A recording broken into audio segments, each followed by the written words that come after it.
So the last time I did this, I wore this sticker, preaching in training. I was told I'm not allowed to wear that anymore. Apparently the training is quick around here. I have to admit I have some pretty good trainers. The service that I spoke at was 3 days before Christmas for our untraditional Christmas. A lot has happened since then, and many of you know that my husband and I are foster parents. But what you may not know is that as I was leaving Glenridge to meet my family at the Vineland location on Christmas Eve, my husband received a very unexpected phone call from Family and Child Services for us to take a 6, 4, and a 2-year-old. Of course he said yes, as many as you would have done in that situation. It certainly was an untraditional Christmas that we least expected. So as I wrote this message, not knowing how long we will have these little monkeys, the level of urgency to invest spiritually has heightened for us. It is also a daily reminder of my partnership with this church, my spiritual family, in influencing the children that come through our door at any given time. Not only that, but 5 days after receiving these 3 precious little gifts, I had the privilege of baptizing my 3rd daughter. It was a moment I will never forget. So think orange. You may have heard this term tossed around in different settings in the past year, especially if you are a volunteer in the family ministry. Think Orange represents a movement that has taken place in churches for a number of years. It is something that has caught our attention for good reason. It embodies what we have believed about the role of the church and home for years. So why the color orange? As you saw in the opening video, the color red represents the home. It is the heart of unconditional, loving relationships that demonstrate God's character. Yellow represents the church. It is a bright light highlighting God's goodness in the world. Orange is the combination of these 2 colors and represents the impact that could take place in a child's life when church and family come together. A couple of years ago, my husband Andrew and I were reading a book called Weird by Craig Groeschel. In one of the chapters, Craig was talking about family and making the most of our time with our kids while they were in our care. He shared how he was doing this thing with a jar of marbles as a reality check of the weeks that he had left with his teenage daughter before she would move out. Knowing how fast it went with our oldest, we really liked the visible reminder, so off I went to pick up a jar at the dollar store and pulled the marbles from our MarbleWorks game that our girls no longer played with. We put them in a jar on our counter. Week by week, we pulled a marble out. Some weeks we forgot, and I would have to dump the marbles out and do a recount. I'm a little type A like that. There were days that we got really excited to take out a marble. And at one point, Chanel even questioned us by saying, "You're really doing this marble thing as a countdown because you can't wait till I'm gone." This fall, after a 1.5 years of pulling out marbles weekly, we emptied the jar, took a picture of her with the empty jar, and packed up her things. As we drove home after dropping her off at Trent University, I completely lost it. I bawled like a baby, walking into Subway for dinner with makeup smeared on my face and could not finish my sub in public. I was a complete mess. The thoughts of where time had gone, the questions I had began asking in my head, had we done enough to prepare her for this? We had 18 years. Did we make the most of it? Was the foundation of faith, values, and confidence instilled in her to withstand university dorm life? My guess is that many of you have had a situation that would have had you asking similar questions. Maybe it was when you first dropped your child off at daycare, sent your child off to school for the first time, drove your son to camp for a full summer, or when you let your daughter go on her first date. This is why we are excited about this Orange movement for families. Our youth and kids staff began watching videos by Reggie Joyner 18 months ago. He started talking about the use of marbles to illustrate the 40 hours per year that the church had to impact a child, compared to the 3,000 hours per year that a parent had, which would be this jar of marbles, this jar of gumballs is 3,000. I not only understood this as a mom, but I also, having been a youth pastor for 9 years, was very aware of the limited amount of weekly time that I had to invest in a student's life. The truth is, no one has more potential to influence a child or teen than a parent, and no one can support the family better than a church. I don't know who stole the marble idea from whom, but I think what is important to note is, if you are a parent, you are losing your marbles and fast. And if you are a church volunteer, grandparent, aunt, or uncle, you are losing your marbles too. We are all losing our marbles. Think with me for a minute. What would it look like if the church and family joined forces with the same goals, determination, and focus? I think we could become the kind of village required to raise a child to have a nurturing and long-lasting, loving relationship with God and others. We firmly believe that this could unleash a power unlike anything else, as together we fight for the spiritual future of the next generation of kids and youth. So before I get into the nuts and bolts of how we as a church are strategizing to elevate the importance of equipping and partnering with parents, let's first delve into a scripture as a reminder of God's heart for kids. Mark 10:13-16 says, "The people brought children to Jesus, hoping he might touch them. The disciples shooed them off, but Jesus was irate and let them know it. Don't push these children away. Don't ever get between them and me. These children are at the very center of the kingdom, of the life in the kingdom. Mark this, unless you accept God's kingdom in the simplicity of a child, you'll never get in." Then gathering the children in his arms, he laid his hands on them and blessed them. Last week, Mike talked about Jesus going out of his way to connect with those who were the least important in society, and among them was children. No one was advocating for them or protecting them, and they had no value to society other than to their parents. The disciples themselves felt it was beneath Jesus to give time, attention, or value, even in his presence.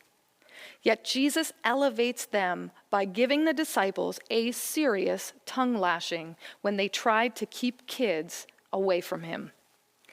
We can imagine the disciples' faces as he invites them to climb on his lap, giggling, all talking at once, fighting for his attention. We can imagine Jesus playfully laughing and listening at the raw, unedited comments of these kids, and him soaking up the love, innocence, trust, and affection that kids bring to life. Once again, our countercultural Jesus at work. Wes Stafford inspires me in the writing of his book, Too Small to Ignore. He says, "Every child you encounter is a divine appointment. With each one, you have the power and opportunity to build the child up or tear the child down.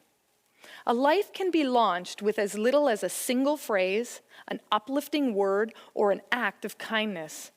Every child who crosses my path in the grocery line, at the church, or at the ballpark, I consider a divine appointment, an opportunity to lift that child up, if only for a moment.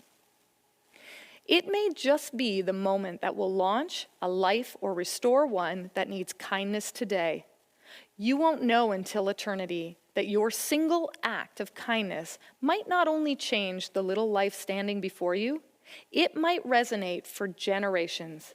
If God places a child before you and you are too busy to wield either a positive or negative influence, you just did the latter.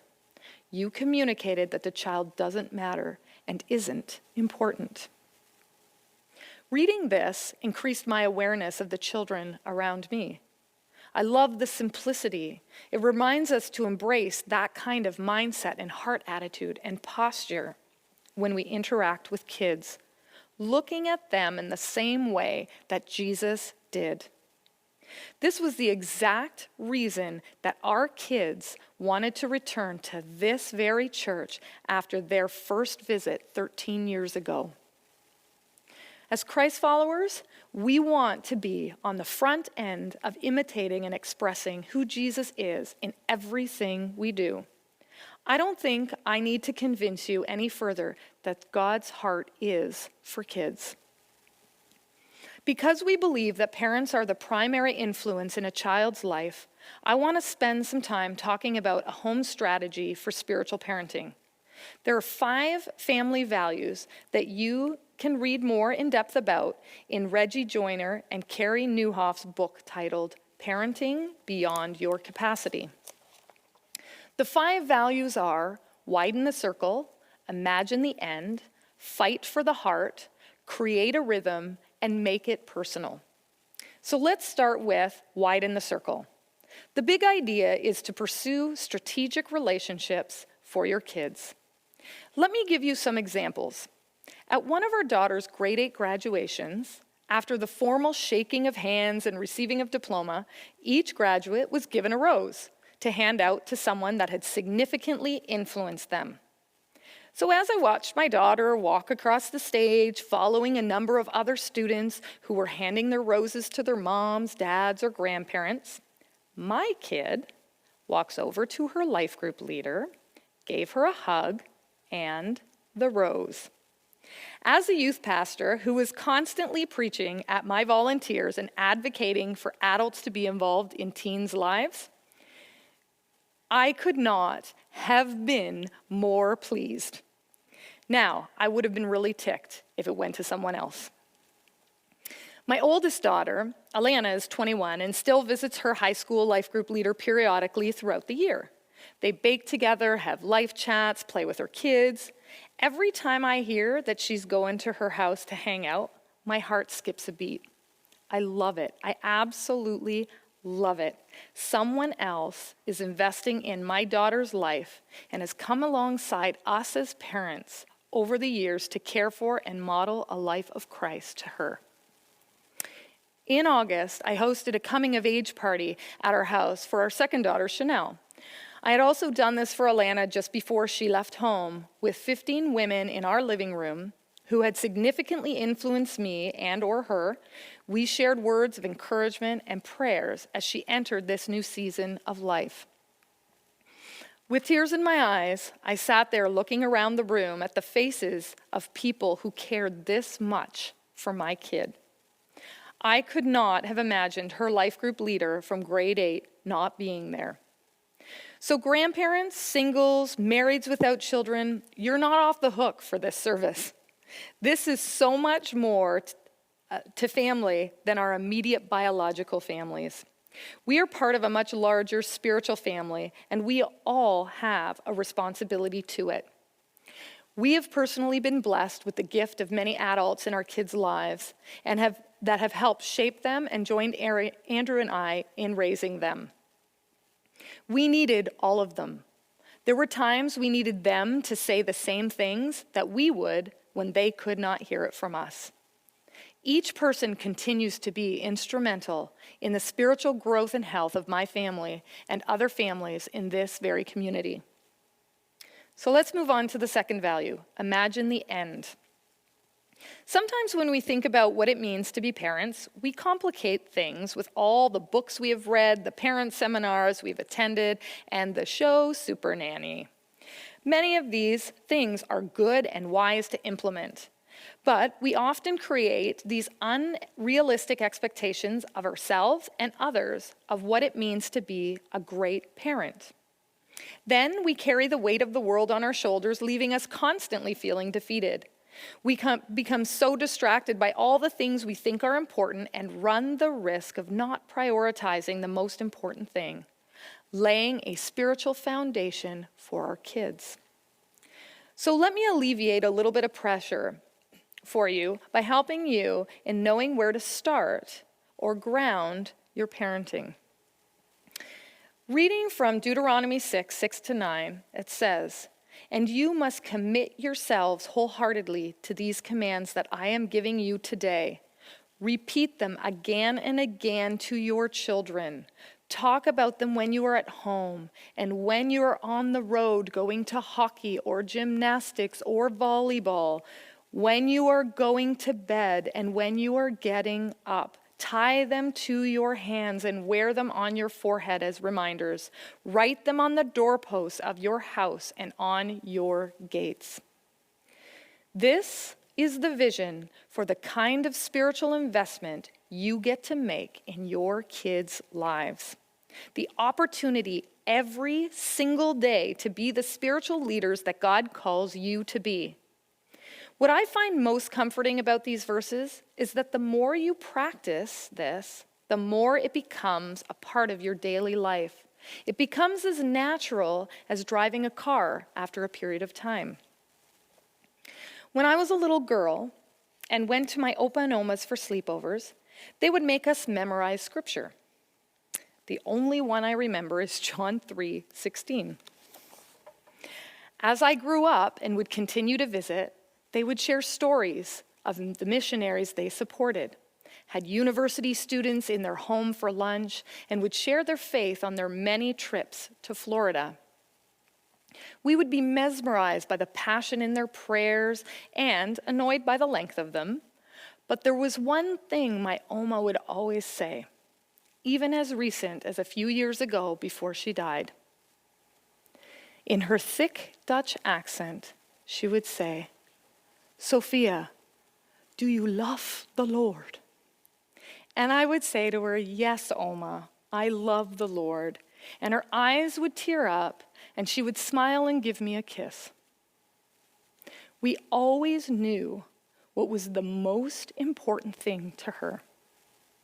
This is what I want to leave as a personal legacy for my kids, your kids, and generations after them.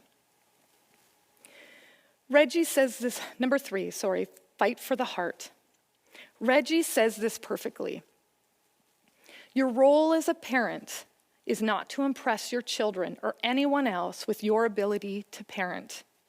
Your role is to impress on your children the love and character of God. So the first priority of the family should be to establish a quality of relationships with each other that is a reflection of an authentic relationship with God. The reality is that all of our families are dysfunctional to some degree because we are human and all of us bring our own sin into our relationships. We don't have to look very far to see that there is a lot of strife in many families. Put a bunch of sin-infested individuals under the same roof for 24 hours a day, and this intensifies this dysfunction. Parents, grandparents, aunts, uncles, your kids, grandkids, nieces, and nephews are never too old for you to fight for them, to communicate their value, worth, and express what they mean to you. Even if things have gone real bad, you cannot give up. Last summer, a week after we showed the Reggie Joiner talk about fighting for the heart, that Sunday morning, a grandma came up to me. She shared how she was inspired that morning and as a result bravely and gently chose to reach out to her son. He had been disconnected from the church and the family. Within a couple of days, he responded by coming over for dinner, where they had a meal at their table, wept together, and did the hard work of mending their relationship. Praise God, it is never too late. Our fourth value, create a rhythm. Our culture is very fast-paced, result-oriented, and impatient.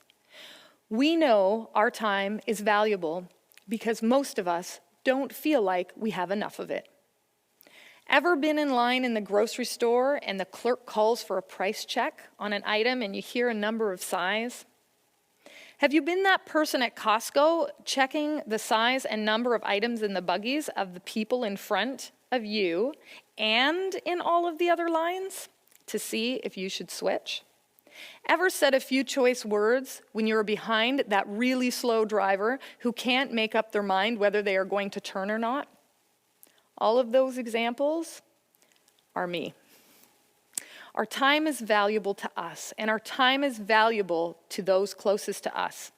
It is not just time, but the kind of time that is meaningful and builds relationships. It builds closeness, understanding, and a sense of being known.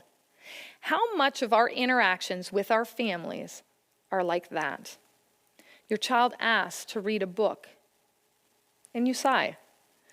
You keep checking the clock, waiting for it to strike 7 so you can rush through bedtime routine to get the kids off to bed, knowing you have not spent more than 5 minutes listening to your kids share about their day.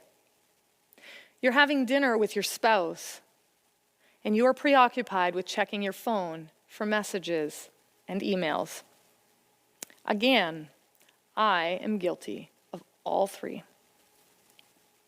We get so busy with so many things, and most of them are important or a vital part of our children's growth and development.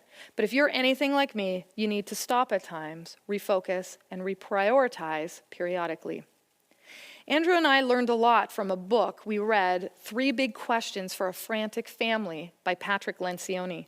We went through the process of developing a family mission statement together with our girls. It helped us embrace the things that were unique about our family, what we were passionate about, and helped us define God's purpose for us as a family together.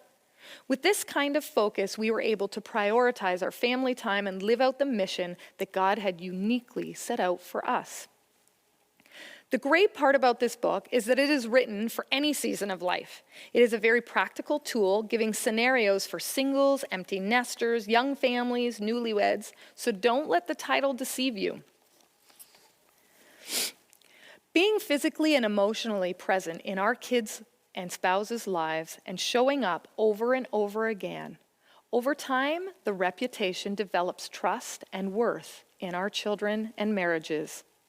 We often cannot see the results in the short term, but like many things, I believe that what we give them over time is worth it.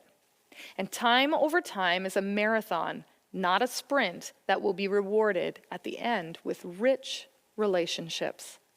Do not be discouraged by the lack of immediate results or mistakes along the way. Kids need you to be consistent, faithful, and unconditional in your love for them. I once heard someone say no one has ever looked back on their life and regretted spending more time with their family. The opposite is also true. Many people regret that they did not spend more time with their families. Why is it that family vacations or staycations are such impactful and memorable experiences for our children? It is the undivided attention and quantity of quality time that they experience in this environment. So how do we bring that into our daily life? So we want to help you this week by giving you some ideas to create some quality time together on Family Day or at another time that's convenient for you. We believe in this value so much that our family ministry wants to give you a chance to win an overnight stay at Great Wolf Lodge. We have put together a number of activities in the mini-mag for your family, and we want to hear about it. So for each paragraph that you send in to us about what you did, we'll give you a draw ticket that will be entered into a draw for you to win a night stay at Great Wolf Lodge. And finally, the 5th value, make it personal. This is the part where I'm going to tell you to be selfish. You need to put yourself first when it comes to personal spiritual growth. You know on the plane when they tell you to put your oxygen mask on first before assisting a child or a person beside you. Well, this is it. This value is one that I am very passionate about. It is interesting over the years as I have talked to many parents about their kids in relationship to the church. I've heard many say, church, camp, moral teaching is really good for my kids. but it's not really for me.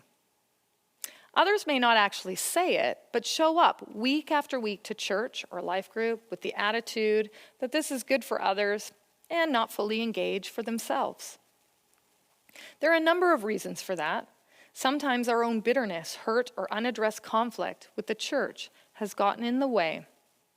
Sometimes it's a habitual sin that prevents us from fully engaging in a relationship with God and others. Sometimes it is our misunderstanding of who God is, or it may be the way you have seen religion lived out that has caused you to harden your heart. Our kids take their cues from us. If you want your child to have a thriving faith, you need to take your faith seriously. Your kids need to see and hear you express an authentic faith in Christ. It is no different than if you want your child to eat healthy, to have manners, to be generous, to work hard, to resolve conflict, to volunteer, or to be kind to the poor. They are watching you. They are also learning from you what a passionate faith in Christ looks like. You need to model the life you want for your kids. It is not enough for you to just show up, drop your kids off at programs, depending on others to model it, and then neglect your own spiritual health. You need to be taking ownership, being passionate, and growing in your own relationship with Christ, if that's what you want for your kids. I was part of a home dedication for a toddler just before Christmas. We've recently renamed these events parent dedications instead of baby dedications because of the nature of what we believe as parents having the most influence in a child's life. This is a practical way for us to rally the home and church, encouraging the parents to take full responsibility as the primary spiritual leaders in kids' lives. Following the formal part of the dedication, I was speaking privately with the dad. His eyes got a little teary and he said, "Soph, I don't think I can do this." He shared how he was overwhelmed with the responsibility of nurturing this in his son's life and being enough of the kind of spiritual leader that his son needed. Many of us have felt this way or still feel this way. I had the opportunity in that moment to assure him that there was a community of faith that was here to walk alongside him and his wife, offering programs for his son to begin laying the foundation of faith. And of course, there are also opportunities like Sunday morning adult teaching environments like this. Then there's the opportunity to develop personal relationships through life groups or volunteerism, and our location-specific anchor causes to express faith and put that into action. These environments are designed for all of us, parents or not, to empower and equip us to grow spiritually. Indirectly, we become better parents as we become better Christ followers. The church was founded on a number of families. This church was founded on a number of families that wanted a different experience of church for their kids. They were very intentional about the desire to raise up the next generation to lead the church at a young age. It was rare in its time, but was woven into the fabric of our culture here at Southridge. A number of years ago, as God began to impress on our hearts this renewed passion to see the next generation take the lead in our church, initiatives were taken to develop young adults. With the adoption of our Vineland location, where the journey of Orange had begun, we eventually were led to adopt the Orange movement.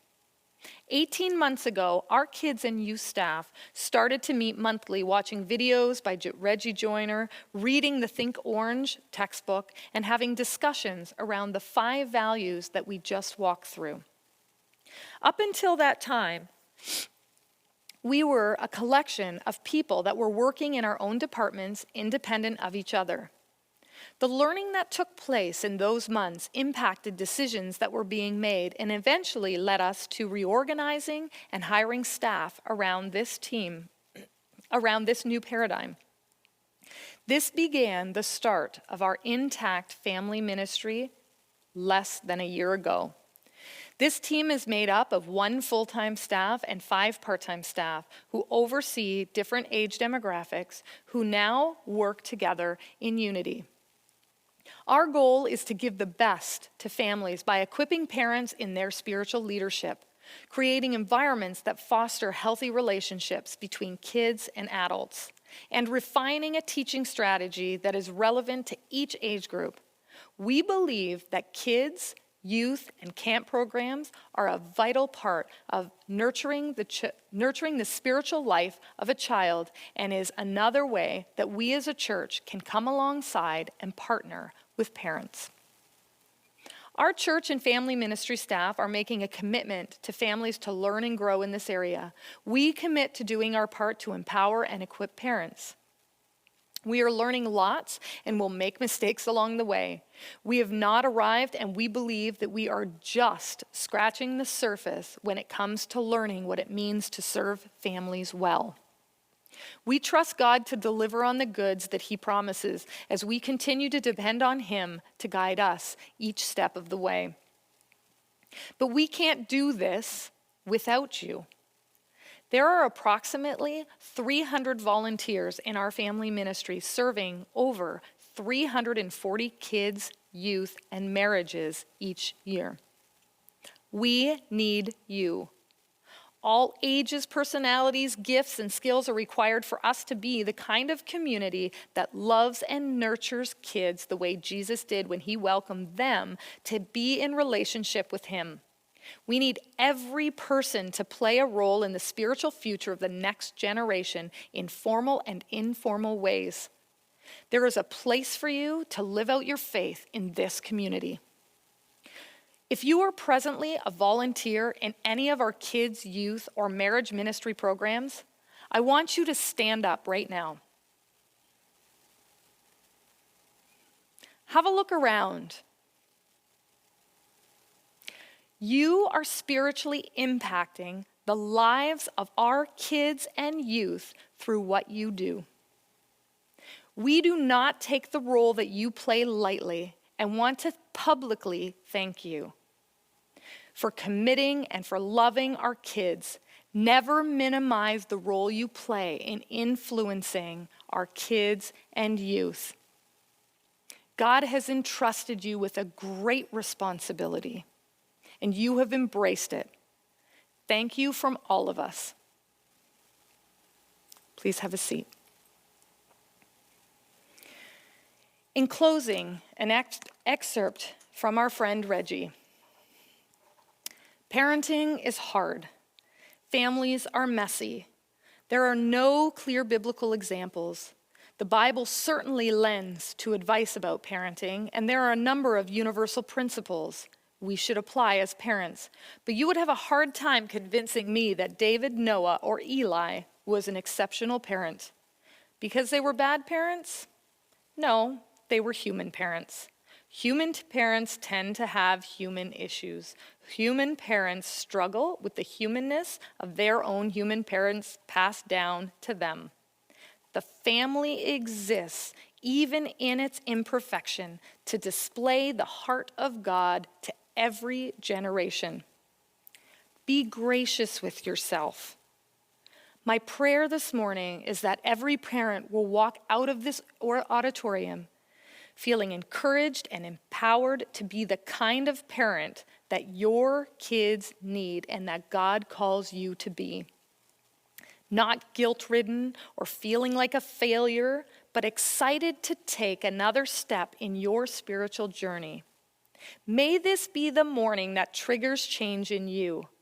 The kind that has the potential to affect a child in your circle of influence, or mend a broken relationship that could lead to the ripple effect and affect generations to come. You are not alone in this parenting journey. We are a community, and we ultimately can invite God into every area of our lives. We also serve a God that loves our kids more than we ever could. We know it takes a village to raise a child, and families in our community need you. Whether you invest in your own or others, this is the lifestyle that we are asking all of you to engage in because it is God's heart. In ending, there is a group of people that I talked about earlier, and although they may take a paycheck home, our family ministry team works above and beyond in providing the care and love of Christ to families. And I have the privilege of working with this group every day. I want you to meet them and for them to have the final word sharing their heart for kids and serving families in this community. Have a look at this video.